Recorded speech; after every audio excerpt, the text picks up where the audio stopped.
Well, hello, everyone. I'm James Dobson, and you're listening to Family Talk, a listener-supported ministry. In fact, thank you so much for being part of that support for James Dobson Family Institute.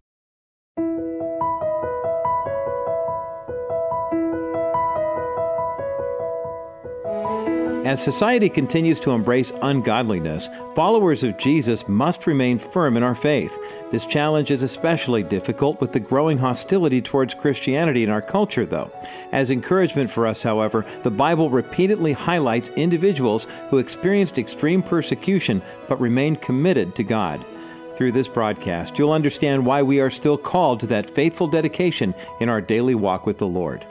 Today here on Family Talk, we are bringing you a timeless presentation from Dr. Dobson that has actually never been aired before.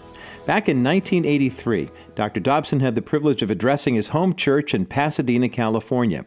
On that occasion, he talked about what it means to be spiritually tough and resilient.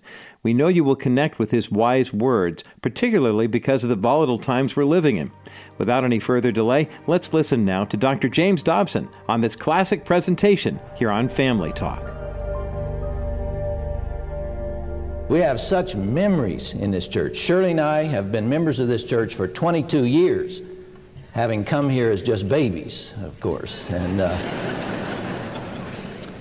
we have enjoyed the long-term relationships that have been here. Those memories are precious to me. Our children have been born since we've been here. They were dedicated at this altar.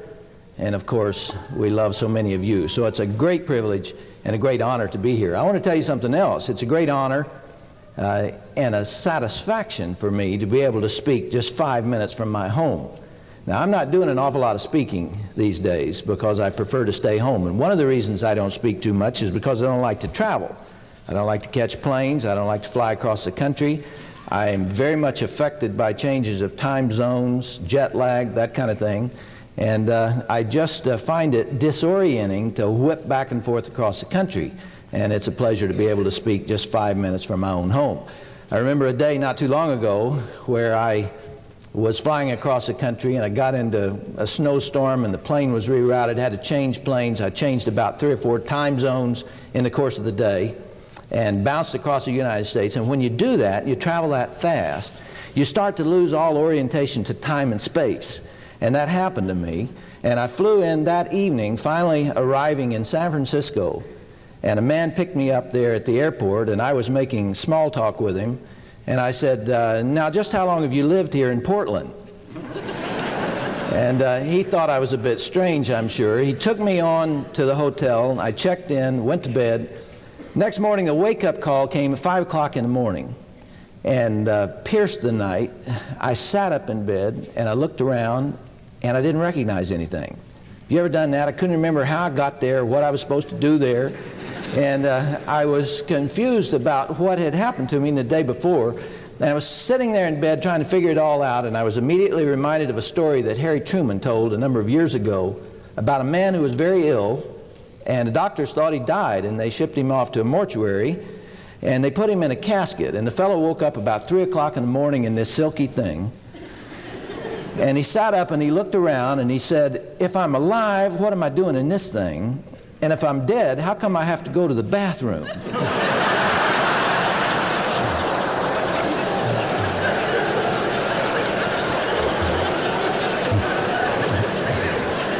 Folks, I ask myself both those questions on that occasion. So believe me, it was a pleasure to sleep in my own bed last night, and I have a pretty good grasp of where I am at this moment in the time and place. Now, those of you who were in the Centurion Sunday School class and later the Disciples class for 10 years when I was a teacher of those classes, know that I have a personal love for the study of astronomy. I've felt that way ever since I was a small child. I've just been awestruck by what God created up there. And it amazes me that very few people stop to even think about it. Folks, do you realize that when you look up at night and you see all those stars that God showed to Abraham, that you're only looking at a small portion of our little local galaxy? There are 100 billion stars in it, and it's 100,000 light years across. In other words, light traveling at 186,000 miles a second takes 100,000 years to cross it. But those are just our neighbors that you're seeing up there. There are another 100 billion galaxies besides that one, each with an estimated 100 billion stars in it. And the scope of the visible universe, we have no idea how big the universe is, but the amount that we can see now is 26 billion light years across. Light traveling at 186,000 miles a second would take 26 billion years to go from one side to the other. That's just the visible universe. And there are stars larger than the orbit of Pluto around our sun. I'm thinking of Epsilon particularly, which if it was hollow, you could put 2,300,000,000 of our suns inside of it. And I'm sure you're blessed to find that out. Astronomy fascinates me. The main reason it does is because with David, the heavens declare the glory of God, and the firmament showeth his handiwork. You can't look at it and study it without seeing the handiwork of God. And what excites me about all that is that it strengthens my faith, see, because the God who created all that and keeps it in perfect order is a friend of mine, and he can handle the little problems that I give him. And I draw a great deal of satisfaction from that. Well, in the course of my study of astronomy not too long ago, I was reading about a man named Dr. Stephen Hawking. And Dr. Hawking is considered to be now the brightest man on the face of the earth. He is thought to have inherited the intellectual mantle from Einstein. And he's an astrophysicist, a professor of astrophysics at Cambridge University. And he is the man that has done most of the mathematical computations on which the understanding of space, and especially the black hole in space and other astronomical phenomena, is based. But Dr. Hawking has a problem. Very interesting man, but he has what's called ALS syndrome, or Lou Gehrig's disease. Dr. Hawking is afflicted with this terminal disorder that totally debilitates the nervous system and leaves one unable to move, and eventually asphyxiation occurs because the body can't even carry on its functions and you can't breathe. And he is in the latter stages of that disease. And the man sits in a wheelchair now with his head hanging to one side. He cannot comb his hair, can't feed himself, he can't move, he can't write, and he can only speak with the most labored effort. And people that listen to him think that he said an entire paragraph, and they don't understand him. Those that do comprehend him know that he's only uttered one sentence. He has to work so hard to get his ideas across. Yet that man sits in a wheelchair all day and thinks. And he works out mathematical equations in his mind. And at the end of the day, he dictates formulas to his secretary, and that's how he does his work, which I'm told is tantamount to Beethoven composing an entire symphony in his head and then dictating it at the end of the day. But I saw an interview of Dr. Stephen Hawking not too long ago about his disorder and his disease, and he made some incredible statements. He said, "Before I became ill, I was bored with life, disinterested in my work." He said, "I drank too much, I smoked too much," but he said, "Then it was suddenly taken from me, and I saw I was going to lose it." And he said, "Everything became new." And then he uttered this quote. He said, "When your expectations for life are reduced to zero, everything becomes meaningful." Everything takes on new meaning. Looking at a tree, or a sunset, or getting up in the morning and taking a walk, or a friendship, all those things that we take for granted before become meaningful when your expectations are reduced to zero, when you expect nothing. When your expectations for life are incredibly high, then it takes nothing to make you depressed. In other words, our emotional stability is wrapped up in what we expect from life. And I see such relevance to us in this context, especially America at this time. If there's a message that I believe America needs to hear, it has to do with what we expect out of life.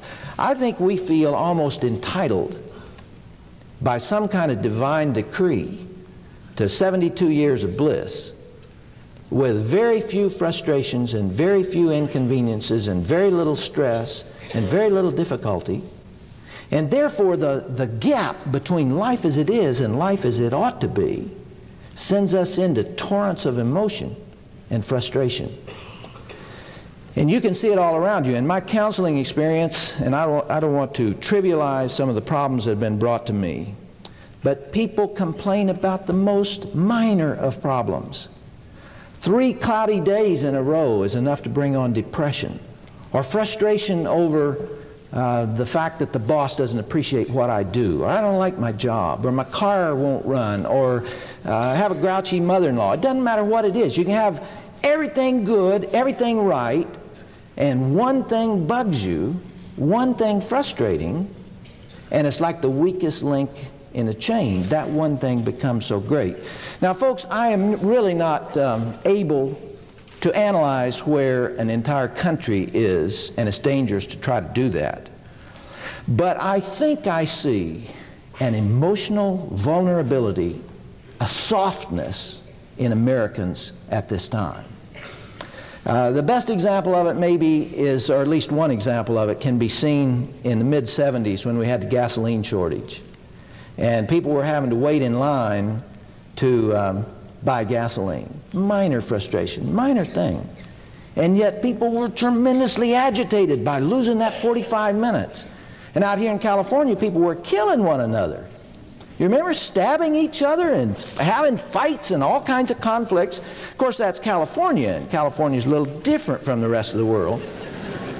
Someone said the other day that the founding fathers tipped the country up on end and everything loose slid to California.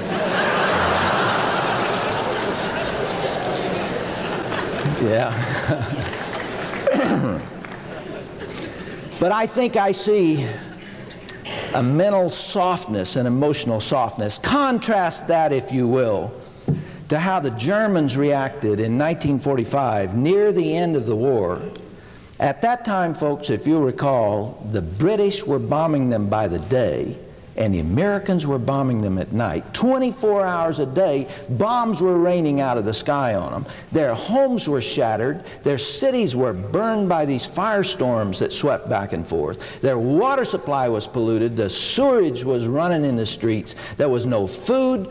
The little children were ragged. The fathers were dead. The fathers were gone. The brothers were gone. 80% of the men who were born in 1922 were dead by that point. A whole generation of young people were wiped out. And the people were groveling in the streets trying to maintain some semblance of order. And would you believe, by the end of the war in 1945, the Germans were still producing 80% of what they did in 1941? They did not crack. They did not crumble. They hung tough under the most difficult of circumstances, and whether you like their political system or not, and we all don't, you still have to admire them for the courage that they showed in the midst of the greatest adversity. At the same time that that was going on in Germany, something similar was happening in England. In 1941, as you know, London was being bombed, the Blitz was on, the city was being torn to shreds. The children had been sent to the north of England to try to get them out of the air raids. Families were spread apart, husbands were at sea. It was an awful time.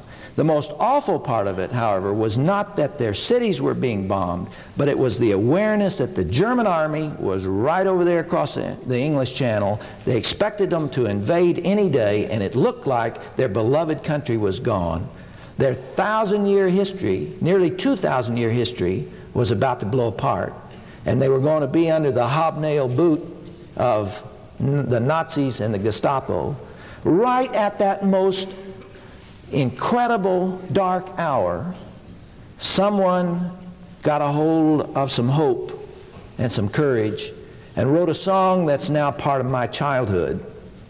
I wonder how many of you all remember the song, The White Cliffs of Dover. Can I see your hands? It's surprising. All us old folks, right? Right from within the oppression of war, listen to the words of it. They said, there'll be bluebirds over the white cliffs of Dover. Tomorrow, just you wait and see. There'll be love and laughter and peace ever after. Tomorrow, when the world is free. The shepherd will tend his sheep, and the valley will bloom again. And Jimmy will go to sleep in his own little room again. Going to bring the children back. There'll be bluebirds over the white cliffs of Dover. Tomorrow, just you wait and see. See, that's an expression of courage and hope right in the most difficult horrors of war. Same thing was going on in Russia at the same time. If you want to read heroism, read about what happened in Leningrad with the Germans surrounding the city and for 2 years having no food. The people were starving to death, but they didn't surrender. There was toughness there. Now, what am I saying? That the Germans and the Russians and the English are made out of better stuff than we? Certainly not. What I'm saying is that adversity breeds toughness. And prosperity, like we've had for 30 years in this country, breeds softness. It's a law of nature. I could stand here for 2 hours and talk about the animal world and how those animals in captivity change. They're not able to adapt. They're not as tough.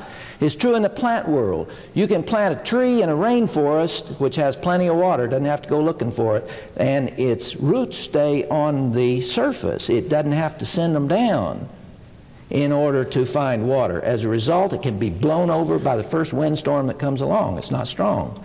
You plant a mesquite tree in the arid desert, and it has to send its roots down 30 feet or more to find water, and that thing is so strong nothing can blow it over, because it grows in a hostile environment. Now, folks, if that's true of animals and plants, it is very true of us, and it's especially true of us spiritually. And I see a real concern at this point. There's no better example of it than what's going on in Europe at this time. You're aware that Europe is divided into East and West, and the East is behind the Iron Curtain, and the Christians that are behind the Iron Curtain are under incredible oppression and hostility. They can't find Bibles, they can't find materials, tapes. I'm working with an organization right now to try to get materials to them. They can't get them. You have to smuggle them in, or you have to make some kind of deal with the governments to get them in there. Their leaders have been executed. Their leaders have been put in prison. Many times one pastor who has not been to seminary has 8 or 10 congregations that he circulates around, and those congregations have to meet in private. Great oppression on those people in Eastern Europe. In Western Europe, by contrast, they are free. For the most part, they can worship where they want to. They can stand on the street corner and they can talk about their faith. Bibles are everywhere. Seminaries are everywhere. Authorities on the Bible are everywhere. Isn't it strange, folks, that there are more Christians in East Europe than West Europe? There are more Christians behind the Iron Curtain than there are in the freedom of the West. And they're tougher, and they believe it more, and they live it more, because there is this principle of life. Now, as I read the Bible, I am absolutely convinced of one thing, and I have not heard this said, nor have I read it, but I believe it. God wants His people to be tough. And if you want evidence of that, look in the Old Testament at the children of Israel, and they're heading out into the desert, and it's hot, and it's dry, and they don't have enough water to drink, much less enough to bathe in, and they're frustrated by that, and I don't blame them. You ever been thirsty? You know what it's like to be thirsty? And they had to eat this manna for 40 years. I mean, the Lord did a great miracle, and I'm not being irreverent about that, but folks, manna for 40 years. Have you ever had Thanksgiving turkey 4 days in a row? You remember how you start to feel about turkey after about 4 days? They ate manna for 40 years, and there's not many ways you can cook manna. And they got frustrated about it, and they started complaining. And I doubt if there's a person in this auditorium who wouldn't have been belly aching about life on the desert. They didn't know where they were going. Their lives were in danger, and they complained about it. But let's see how the Lord reacted to that. In Numbers 11, he said, "Now the people became like those who complain of adversity." I thought we were supposed to complain in the face of adversity. "Now the people became like those who complain of adversity in the hearing of the Lord. And when the Lord heard it, his anger was kindled, and the fire of the Lord burned among them and consumed some of the outskirts of the camp." In other words, the Lord was saying to them, "You are my people, and I have you in the palm of my hand, and I'm doing a mighty miracle with you, and I don't want you groaning and complaining about it." God was offended by the reaction of the people. Well, you say that was the Old Testament, and we're given a little different view of God in the Old Testament, and he's not really quite that way in the New Testament, and I think that God does not change, and I don't believe that. He's the God of the New Testament too. And I see the same thing there. I see Jesus in the boat with the disciples on the sea, and he's asleep. And now this was not a big yacht, you know. This was a little fishing boat. And a storm came up, and these disciples began to get kind of scared about it because they were fishermen, and they'd been on the sea, and they knew very well what a storm can do to a little boat and its inhabitants, and they were frightened. And would you and I also have been frightened? And when they woke Jesus up in panic and said, "Lord, Lord, we're about to drown," and he looked at them and rebuked them.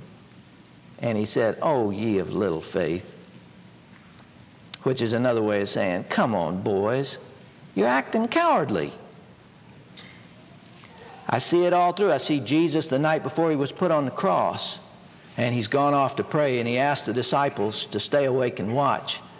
These men had been under great stress. Their lives were in danger. You know what that does to you emotionally? They were tired. It was the middle of the night. Have you ever tried to sit and stare off into the darkness in the middle of the night? And they tried to do it, and they couldn't do it. They couldn't stay awake. And Jesus came back and was upset at them for going to sleep because he wanted them to be tough. He rebuked them. If you want the best example of it in the Bible, I think, look at the second half of the 11th chapter of Hebrews, where those people suffered every form of difficulty in their call. Heroes because of the way they suffered, the way they took it. Sawn asunder, went without food, didn't have proper clothing. That theme is throughout the Bible. God wants us tough. Now, why? Why do you suppose the Lord wants us to be tough? Is it because he wants us to be phony machos that grin and bear it, conceal our real feelings, whistle in the dark? Does he want us to be like the duck, you know, that sits on the water and he's perfectly composed above the water and he's paddling like crazy underneath? Is that what the Lord wants of us? To hide it, hold it inside? I don't think so. If you look at the Psalms, David expressed his greatest frustrations to the Lord, and God accepted it. And I love the Psalm that says, "He knoweth our frame and remembereth that we are dust." And as a father pitieth his child, the Lord pities those that fear him. No, I don't think he's asking us to be phonies, asking us to try to put on some face that's not real.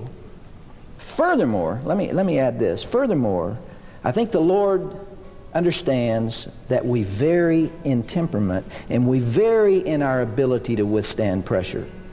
We react differently to adversity. The same boiling water that softens a carrot hardens the egg. And some people respond to adversity by getting tougher, and some go to pieces. The Lord understands that. He knows that.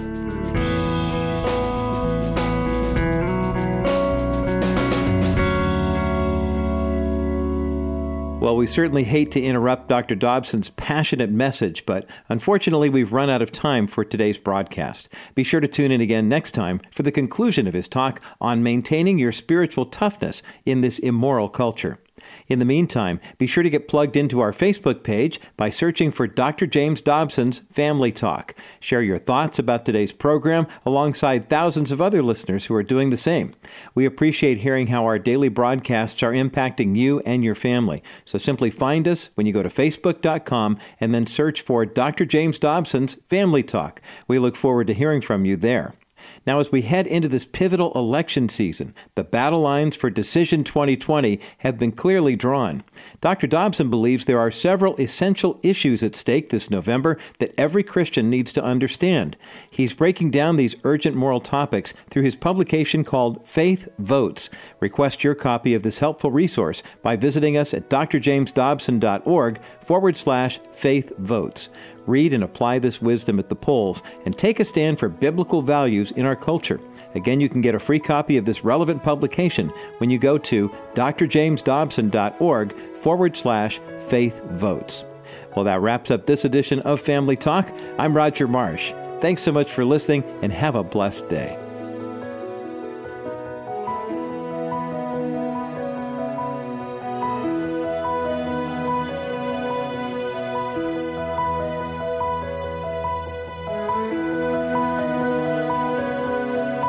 This has been a presentation of the Dr. James Dobson Family Institute.